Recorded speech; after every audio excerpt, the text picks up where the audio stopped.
Seguindo na nossa vigília de direito administrativo, eu sou muito fã de futebol americano, e a ESPN tem um bordão que faz aqui: dormir é para os fracos, né?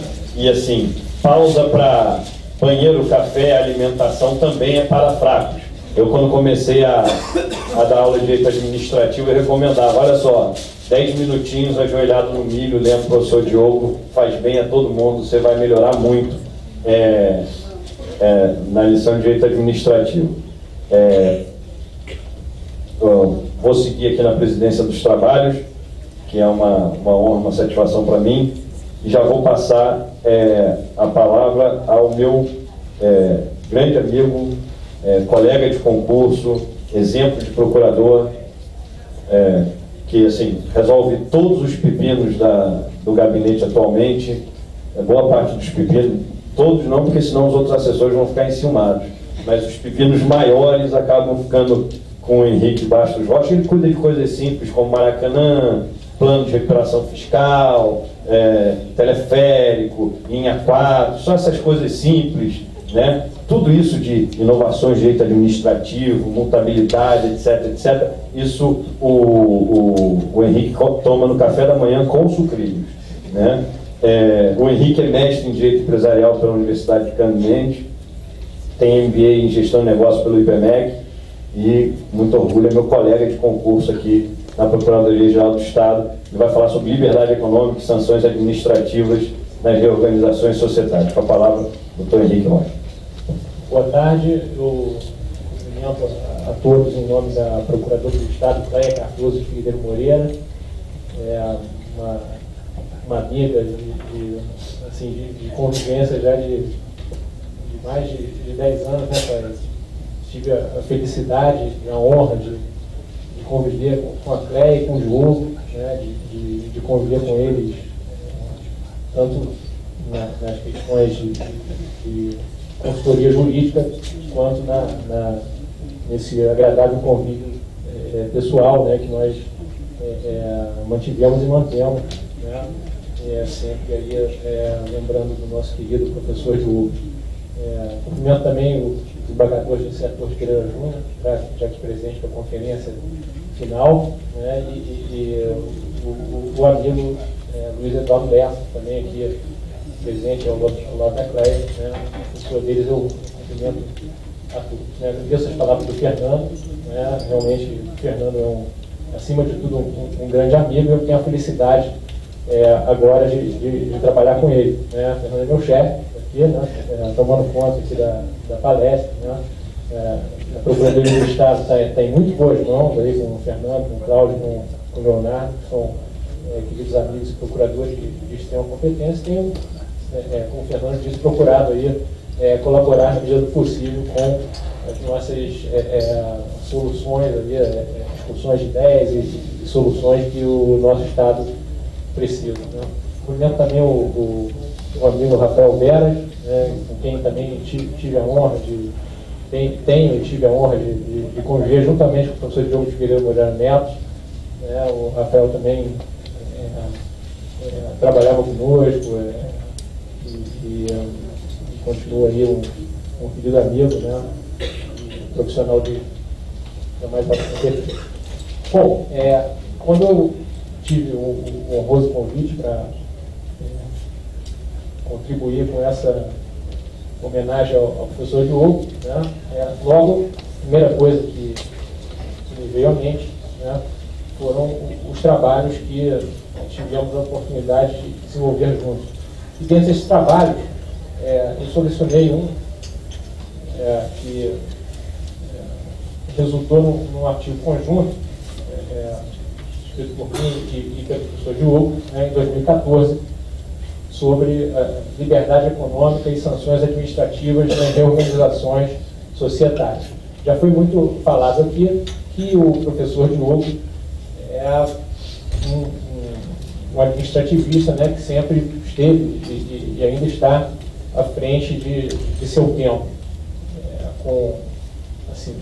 tem uma visão prospectiva, uma visão de futuro, uma visão de construção da sociedade através do estudo e da prática do direito administrativo, né? Então, esse tema, apesar de já ter sido explorado há aproximadamente 3 anos, ele é um tema que ainda guarda muita qualidade com questões que vêm sendo discutidas no Brasil, e questões que nós temos que superar ainda no Brasil, ainda estão por serem superadas, né, que tocam inclusive a problemática que eu venho aí, juntamente com o Fernando, enfrentando aí nessa nova fase da Procuradoria-Geral do Estado, né.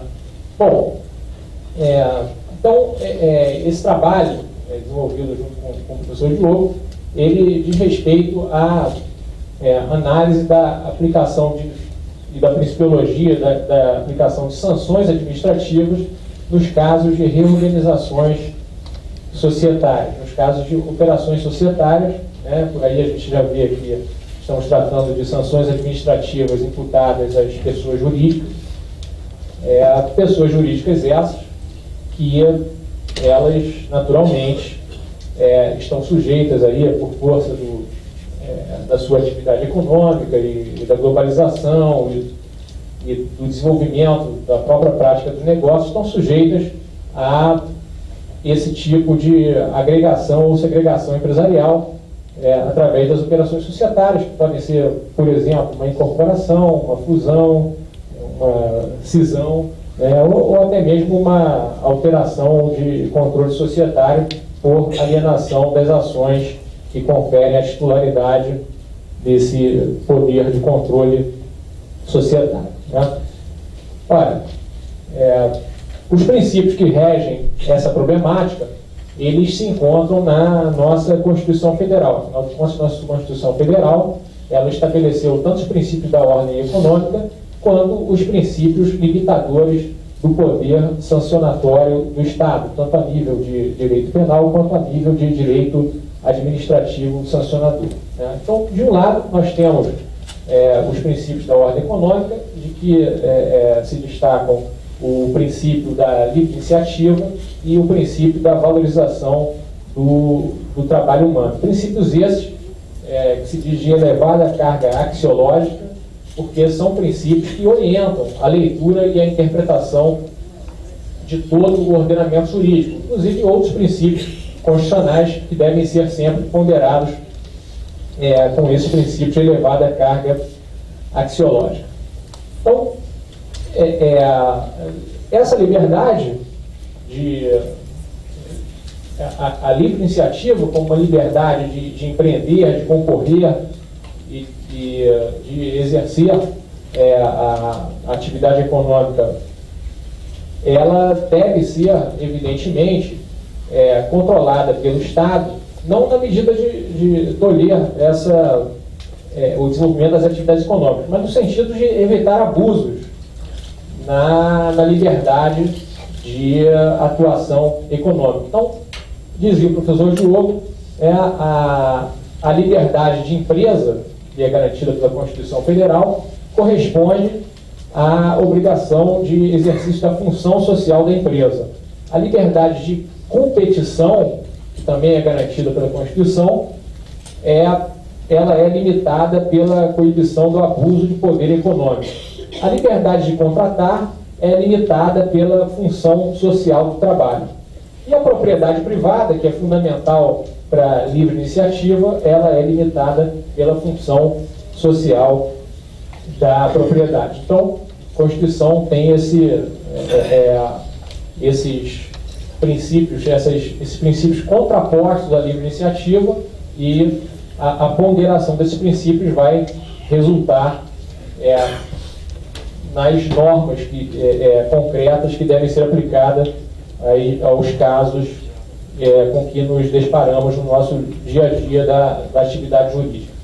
Em relação às reorganizações empresariais, esses princípios têm, evidentemente, grande importância, ponderados com uma das garantias trazidas pela Constituição, particularmente no artigo 5º, inciso 40 da Constituição Federal, que é o princípio da intranscendência das sanções administrativas. Diz o artigo da Constituição: nenhuma pena passará da pessoa do condenado, podendo a obrigação de reparar o dano e a decretação do perdimento de bens ser, nos termos da lei, estendidas aos sucessores e contra eles executadas, até o limite do patrimônio transferido.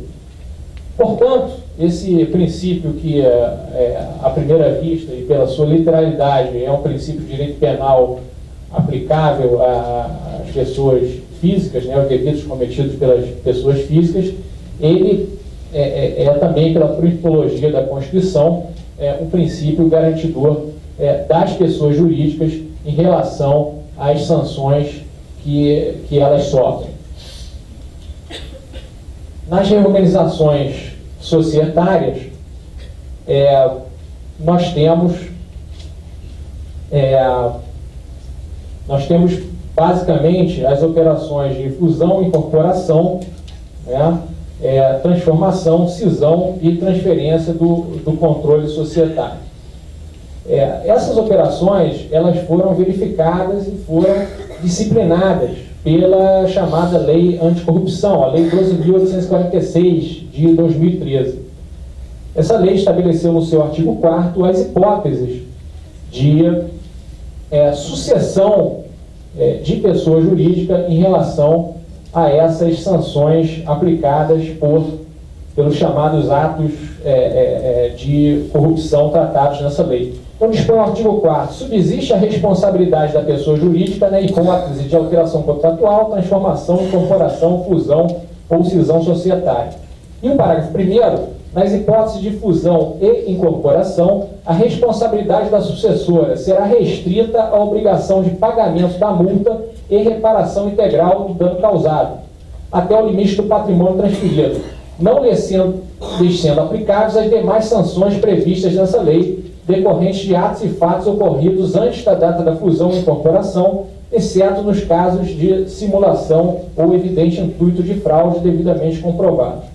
Portanto, regra geral é que as sanções transferíveis aos sucessores daquele patrimônio da pessoa jurídica são as sanções pecuniárias, ou seja, a multa pecuniária ela é uma sanção que se converte em obrigação patrimonial, ela passa a fazer parte do passivo daquela pessoa jurídica, e uma vez que aquela pessoa jurídica venha a ser incorporada por outra, ou venha a ser objeto de uma fusão com resultado em uma terceira pessoa jurídica, deixando de existir, evidentemente que as sanções pecuniárias elas são transferíveis à sociedade que é a sucessora dessa pessoa jurídica apenada, né?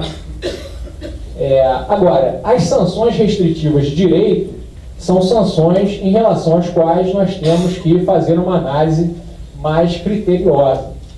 Nos casos de fusão e incorporação, a própria lei anticorrupção ela já é explícita no sentido de que essas sanções não são transferíveis à pessoa jurídica sucessora das obrigações da pessoa jurídica sucedida. Tá? No caso de transformação societária, como se trata apenas de uma alteração da forma empresarial, evidentemente haverá essa sucessão porque a pessoa jurídica continua a ser a mesma, ela só se transforma de sociedade limitada em sociedade anônima ou vice-versa. No caso da cisão, sendo a cisão total, aplica-se a mesma regra da transformação, porque, inclusive, a Lei de Sociedades por Ações, ela trata as duas operações societárias com as mesmas regras, né? Mas na cisão total, a sociedade cindida deixa de existir, né? E, portanto, não tem sentido falar em transferência de uma sanção restritiva de direitos para a sociedade sucessora dessa sociedade cindida. Resta, portanto, aí, dentro desse quadro, e esse estudo realmente foi desenvolvido aí com bastante cuidado, dentro de todas as hipóteses de reorganização societária, a questão sobre a transferência do controle societário. Né? Será que a transferência do controle societário é uma operação societária, ainda que entre aspas, né? Porque a pessoa jurídica continua sendo a mesma, né? Mesmo CNPJ, mesma personalidade jurídica, mas geraria essa transferência de controle societário uma alteração material na pessoa jurídica que impedisse que aquela pessoa jurídica continuasse a responder por aquela sanção restritiva de direitos, né? Bom, em relação a esse ponto, que é um ponto bastante polêmico, né? O caput do artigo 4º da Lei Anticorrupção, ela fala de subsistência das sanções, inclusive restritivas de direitos, em casos de alteração contratual, né? Mas entendemos que essa regra, ela não deve ser interpretada apenas literalmente, né? Porque nós temos vários tipos de alteração contratual, né? Inclusive a alteração do controle, no caso das sociedades limitadas, ela será uma alteração contratual, porque os sócios daquela sociedade, os sócios cotistas, né, eles são declinados no contrato social. Não é o caso na sociedade anônima. O estatuto social, ele não declina os sócios daquela sociedade, a transferência das ações, ela ocorre por outra forma, um registro no livro de ações ordinárias ou no banco responsável pela escrituração das ações, né?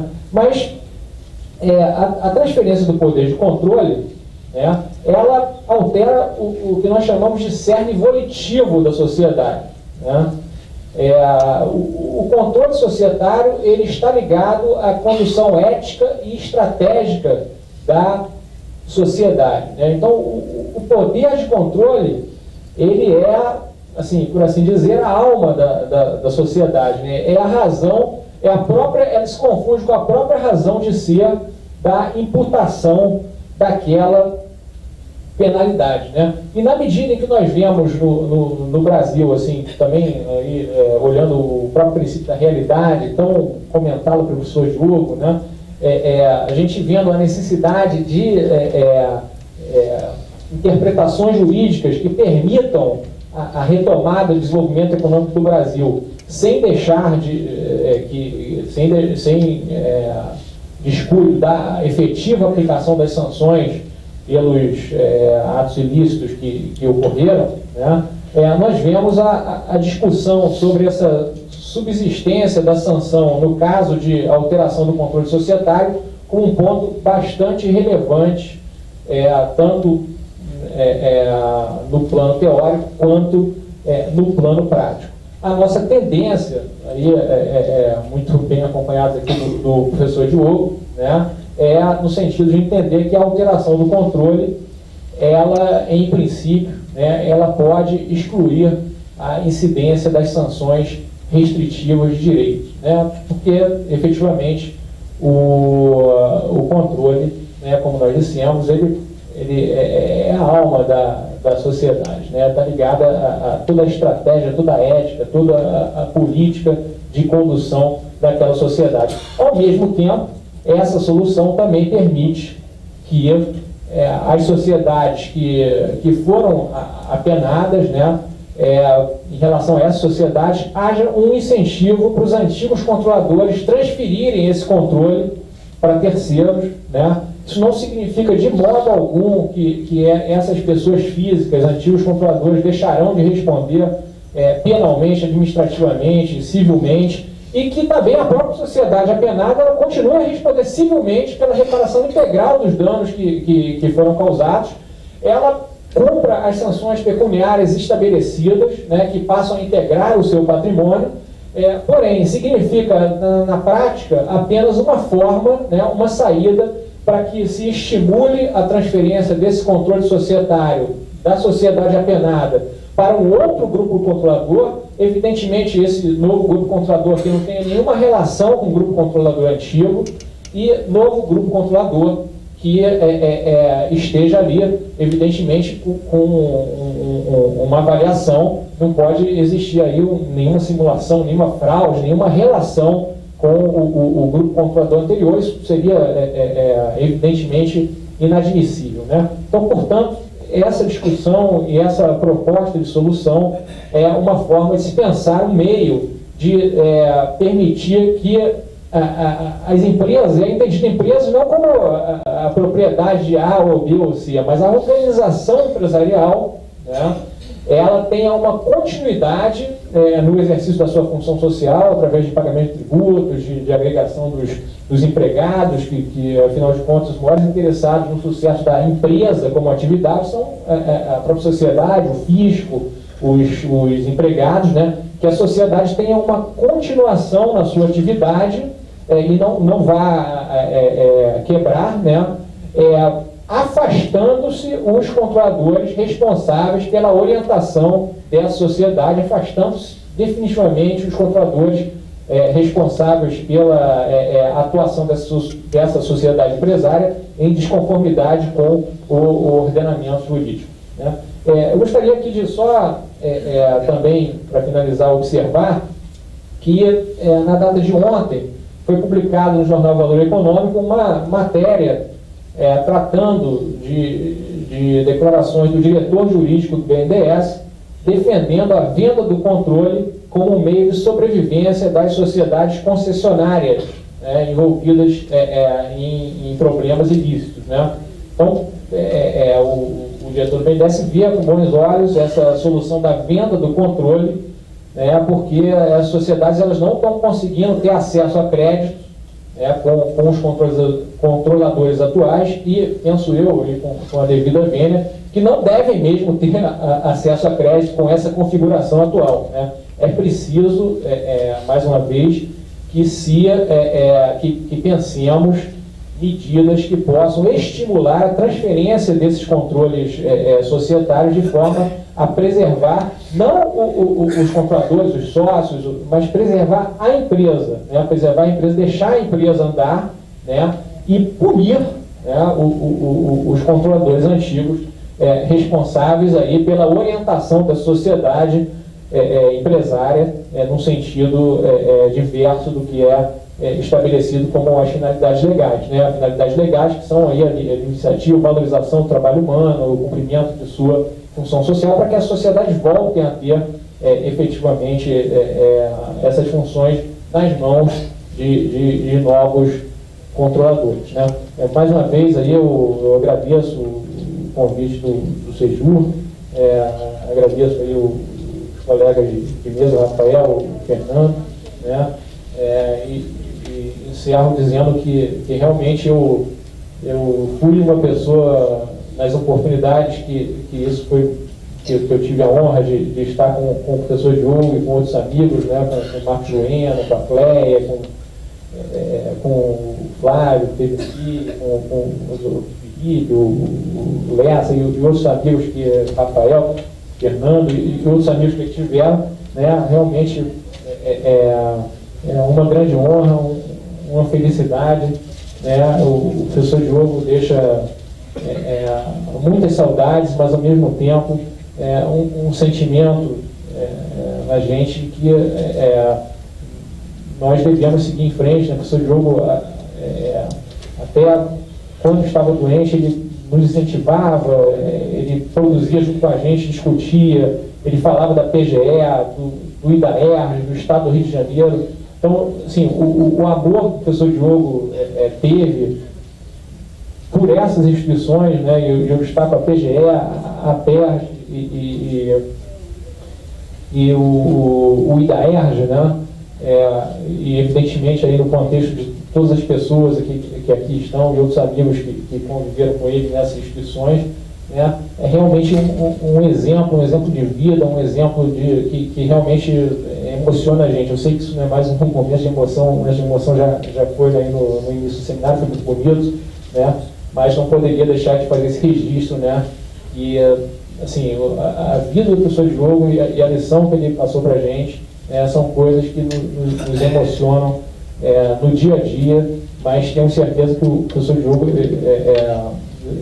sentimos, ele vive no nosso coração, e que a cada vez que nós tratamos das suas ideias e procuramos desenvolver e transformar o país num país melhor, o Estado do Rio de Janeiro num Estado melhor, nós estamos aí dando continuidade à belíssima vida, à belíssima carreira e à belíssima pessoa que foi o professor Diogo de Figueiredo Moderno. Muito obrigado.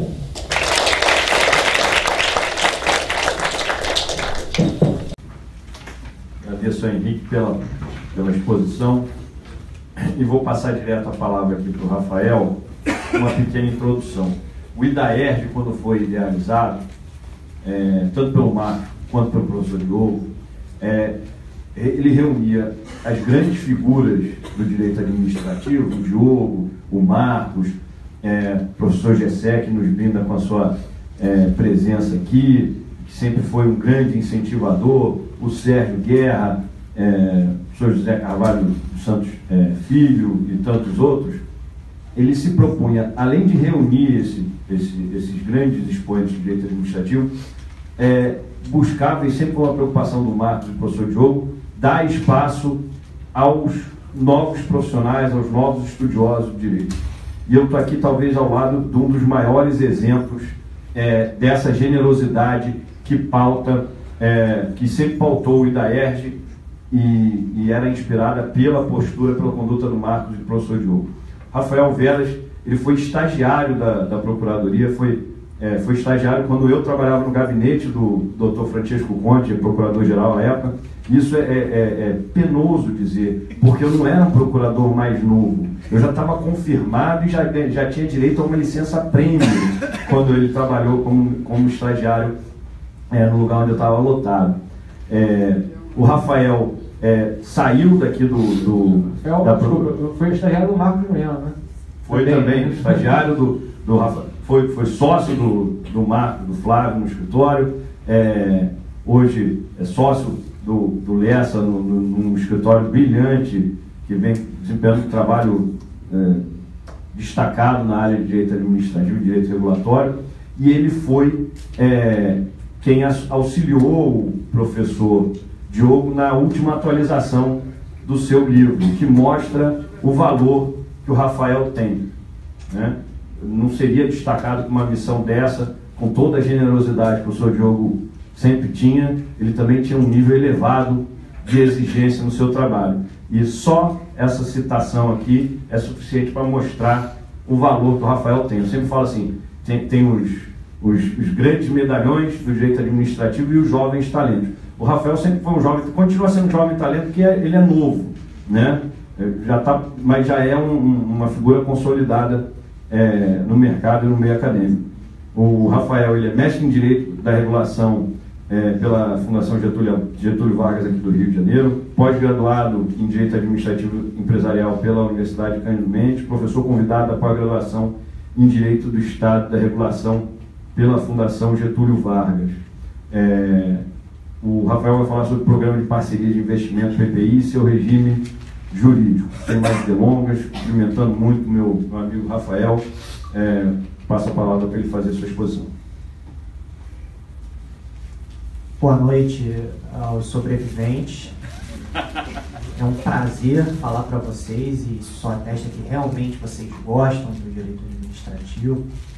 É uma satisfação muito grande estar presente aqui no 10º Congresso do Direito Administrativo do Estado do Rio de Janeiro, do Instituto que começou naquela churrascaria, mas acho que nós estamos aqui há uns 10 anos, né, Fernando? A gente não está em Paris, mas a gente continua no IDAERJ. É uma grande honra falar para amigos e mestres, professores tão queridos como o professor Flávio Amaral, referência profissional junto com o professor Marcos Bueno e o professor Diogo. Vai ser difícil para mim hoje. Professor Gessé, professora Thaís, Cleia, já volto a você, querido amigo, sócio Luiz Eduardo Lessa, professor Rafael Oliveira, professor Felipe e professora Aline, assim, para seguir a linha dos amigos e professores e mentores. Cleia, voltando a você, eu vim aqui para fazer uma homenagem, e se isso acabar com a minha palestra, isso não gerará prejuízo, porque o professor Gessé vai encerrar o evento, então eu vim aqui simplesmente para o meu celular tocar, inclusive na hora que eu estou cronometrando a minha palestra. Isso não, realmente já está difícil. Muito bem. Eu vim aqui para homenagear o professor Diogo e para homenagear o professor Marcos. E para isso eu trouxe aqui uma singela comparação dos campos de dominação do meio acadêmico.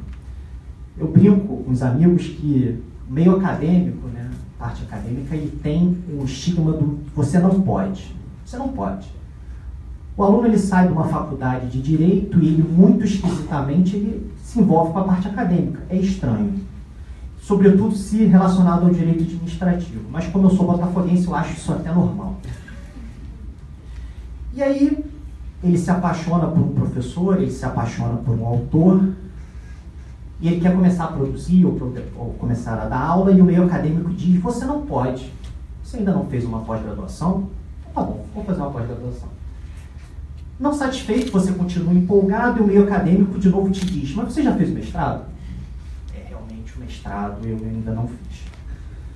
E aí vem, e você faz o mestrado, continua querendo publicar, fazer alguma coisa de útil, interessante, e aí vem o meio acadêmico de novo e diz o quê? Você já fez o doutorado ou estudou fora? Você não pode. Muito bem. E aí professores consagrados chegam ao doutorado, chegam à titularidade de universidades prestigiadas. Temos vários aqui, professor Floriano, titular da USP, professor Carlos Ari, titular da FGV e tantos outros aqui. E aí o sujeito acha assim, agora eu posso. E aí vem a CAPES e diz, você não pode. Então, o meio acadêmico ele é regido por essa lógica do você não pode. O Diogo e o Marcos, eles seguiam a lógica do você pode.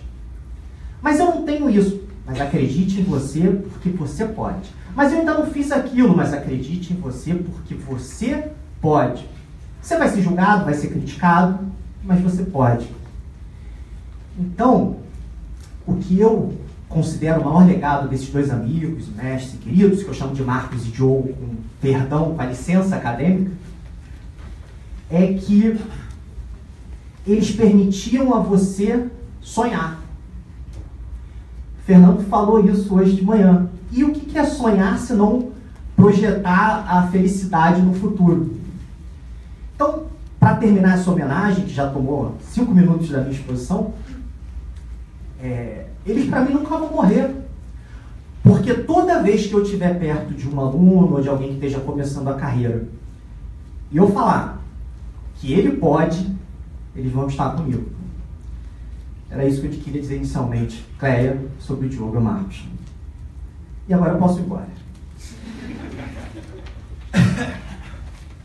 Bom, o tema da minha intervenção de hoje é o programa de parcerias de investimentos em infraestrutura, que está relacionado às modelagens jurídicas relacionadas aos setores de infraestrutura.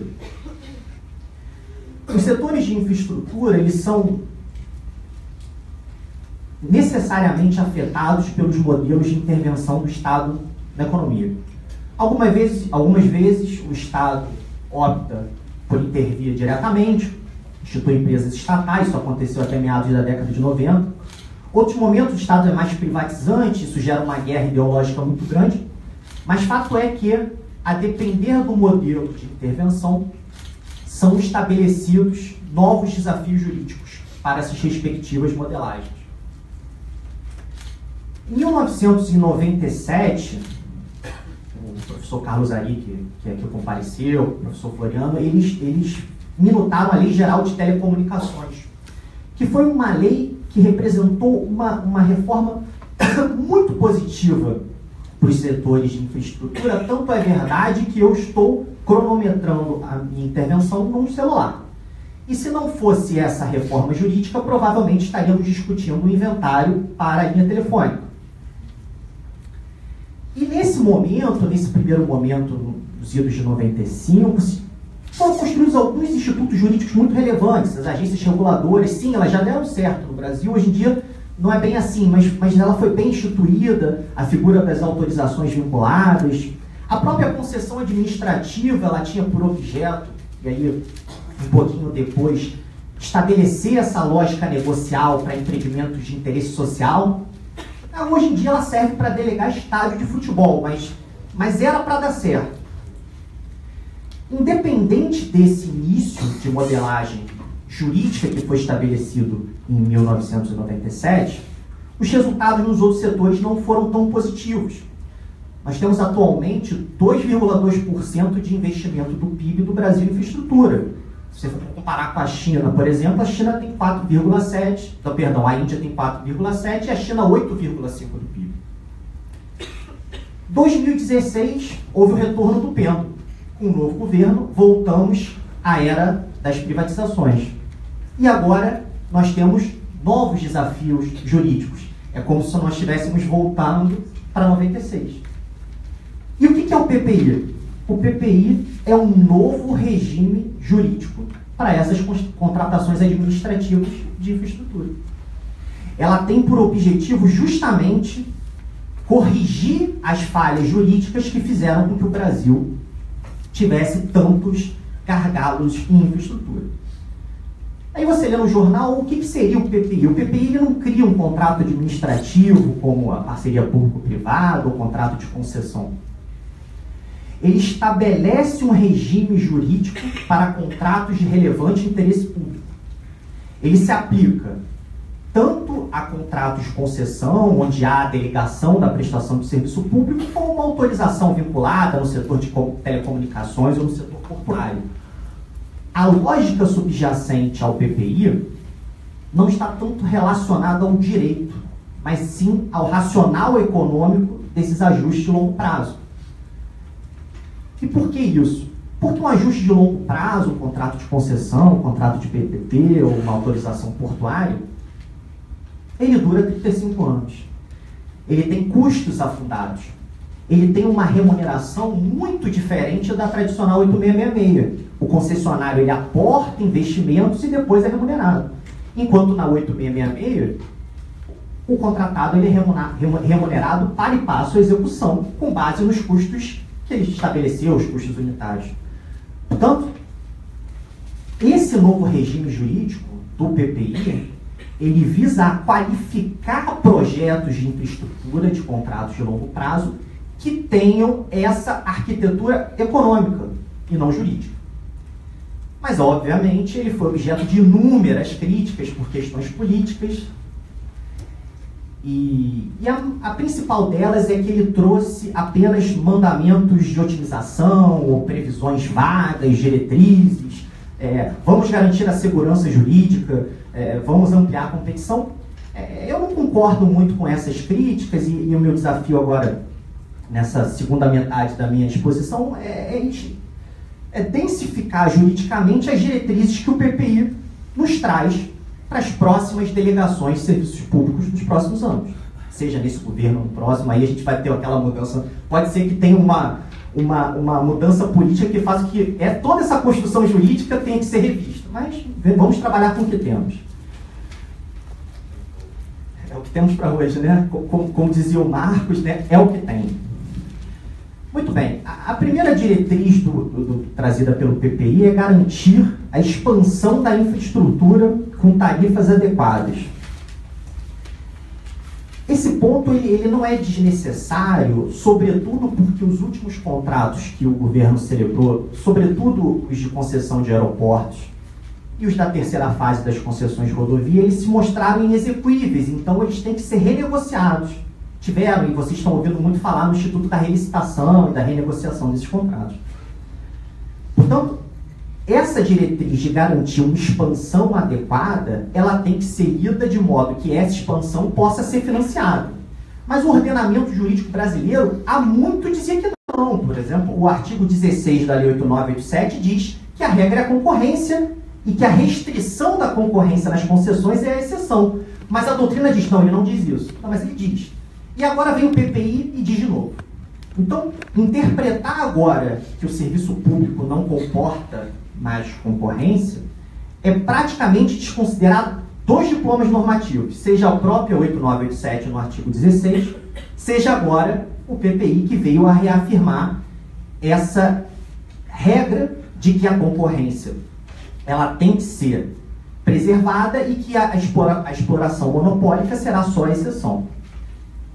Mas é uma exceção que deve ser considerada. Por exemplo, se eu tenho um mercado em que eu tenho custos afundados, eu gastei X milhões para construir uma rodovia, e eu preciso, e um baixo custo incremental, ou seja, quanto mais carros andam, eu não gasto mais, mas eu amortizo o custo inicial da rodovia. É evidente que muitos empreendimentos podem ser viáveis apenas e tão somente com uma exploração monopólica, mas isso não é a regra, é a exceção. Portanto, a partir do PPI, a lógica que deve permear a exclusão da concorrência certamente não é mais a doutrinária e sim a econômica.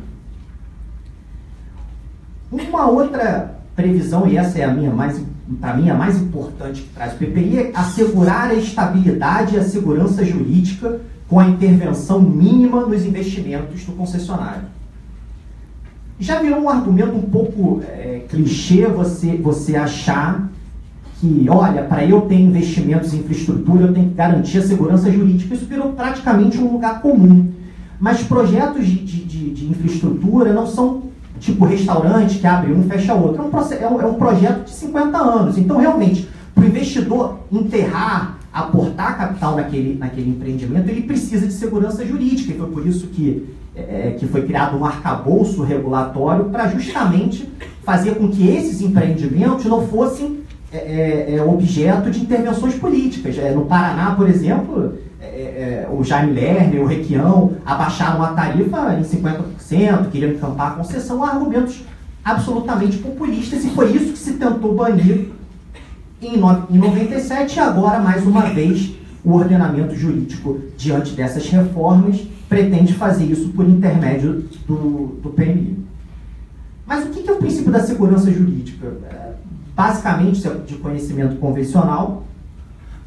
Sob o aspecto objetivo, ele visa resguardar o ato jurídico perfeito, o direito adquirido e a coisa julgada, e sob o aspecto subjetivo, a tal confiança legítima, que tanto se falou, que é a confiança nos atos do Estado. Bom, tentando dar alguma concretude a isso, o ato jurídico perfeito nos contratos de longo prazo, ele só será respeitado se eu não romper com a sua base objetiva. Se eu não tiver um ato do Estado que desequilibre o contrato. Se as bases do negócio jurídico for respeitado. O direito adquirido no âmbito dos contratos de longo prazo me parece muito relacionado, por exemplo, à questão do reajuste. O reajuste ele é apenas um mecanismo de recomposição do equilíbrio econômico-financeiro em relação às perdas inflacionárias, visa preservar os custos do concessionário, mas não me parece que seja uma faculdade do poder público reajustar ou não o contrato. Reajuste, ele é um direito adquirido incorporado ao patrimônio do concessionário. Essa foi a regra do jogo. Sob o aspecto subjetivo da confiança legítima, a gente pode dar várias aplicações ao PPI. Por exemplo, se o poder público aprova um investimento realizado ao concessionário, depois adota uma conduta contraditória e vem a multar ou declarar a caducidade, isso aí eu acho que foi uma linha de todas as intervenções de hoje, que é impedir que o poder público tome condutas contraditórias em contratos que demandam vultosos investimentos. Ainda nesse dispositivo, também me parece um dos pontos principais do PPI, esse novo regime jurídico garante uma mínima intervenção nos negócios do concessionário. O que é respeitar essa mínima intervenção? É respeitar a lógica de acordo com a qual, se você delegou a prestação de um serviço público, é porque você também, o Estado, quer se valer da expertise do particular para prestar aquele serviço. Portanto, você não pode se imiscuir nos seus meios de produção e atrapalhar com que a atividade que você mesmo delegou para o particular. Isso aqui não é uma conclusão principiológica. Por exemplo, o artigo 18, inciso 15 da Lei 8987, ele, muito diferentemente da Lei 8666, ele exige na licitação de uma concessão apenas elementos no projeto básico, e não um projeto básico detalhado. Isso tem uma razão de ser, porque no contrato de concessão se quer contar justamente com a criatividade do parceiro. Você não quer um subordinado, que tanto se falou em cláusula exorbitante, relações de império. O contrato de concessão, ele é praticamente, ou deveria ser, um convênio, é uma parceria de longo prazo. Na qual você quer, poder público, se valer da expertise do parceiro privado, e se você quer se valer da expertise, não faz qualquer sentido que você justamente intervenha nos meios de produção desse concessionário. Não é uma novidade no ordenamento jurídico brasileiro, o artigo 128 da Lei Geral de Telecomunicações, voltamos a 97, já previa a mínima intervenção dos negócios do autorizatário, que também foi uma inovação jurídica. Vocês veem que os ciclos e os desafios jurídicos só se repetem, espero que dessa vez dê certo. Mas fato é que, concretamente, essa mínima intervenção já foi vivenciada nos setores de infraestrutura. Nas licitações para a delegação dos aeroportos, Salvador, Fortaleza, Florianópolis, a última rodada de concessões, por exemplo, se retirou a obrigatoriedade de a Infraero ser sócia da SPE. E isso certamente se enquadra nessa diretriz jurídica trazida pelo PPI de menor intervenção dos negócios do concessionário. Eu não posso fazer com que um concessionário seja obrigado a se associar a uma empresa estatal. Seja porque ela não tem condições de arcar com os investimentos, seja porque essa sociedade compulsória, ela efetivamente se mostrou muito contraproducente em termos societários, e seja por questões constitucionais, por se tratar de uma pessoa jurídica de direito privado, que em tese não pode ter esse tipo de privilégio. Tenho 30 segundos para concluir. Não. Respeito o cronômetro. E as minhas conclusões são muito positivas e não trago nenhuma revolução sobre o PPI. Como eu falei em relação aos aeroportos, essa lógica menos interventiva, essa tentativa de se garantir a segurança jurídica, ela vem sendo aplicada. Se eu tiro a Infraero da modelagem, eu estou intervindo menos no modelo. Se eu tento renegociar contratos de longo prazo por meio do Instituto da Relicitação, por exemplo, eu estou mostrando que eu quero conferir segurança jurídica a esse ajuste. Já existe e está sendo construído, está em construção, e várias pessoas, vários professores que estiveram aqui estão contribuindo para essa construção, um arcabouço regulatório muito sofisticado para fazer com que agora o Brasil possa caminhar na realização de investimentos no setor de infraestrutura. Tem tudo para dar certo. Vamos torcer. Muito obrigado.